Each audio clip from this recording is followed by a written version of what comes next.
2017 रु 2022 मुंड पिछा आय वृद्धि रे एकाधिक डबल इंजिन सरकार को पछरे पकाइथिला ओडिशा।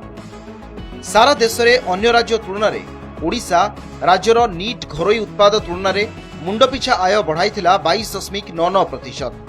एही कथा प्रकाश करिछि देशर एक प्रतिष्ठित सर्वे संस्था Indian tech and infra. BJD शासन नथिले मध्य पूर्वतन मुख्यमंत्री नवीन पट्टनायक शासन अमल कथा एबे भी चर्चा रे। पूर्व सरकार समय रे लोकंक पई होइथिबा जनकल्याणकारी योजनार नजीर भारत सरकार नीति आयोग अन्य राज्य को अनुपालन नहीं सुपारिश करथिले। खाद्य सुरक्षा ठारू आरंभ करी स्वास्थ्य, सहरांचलर गरीबों को रोजगार एवं महिलांक आर्थिक विकास नहीं नवीन करथिले बहुविध योजना। 2000 मसीह जिते नवीन पट्टनायक शासन भार ग्रहण करते सेतले आमर पर कैपिटा इनकम पाखापाखि 10,000 थिला।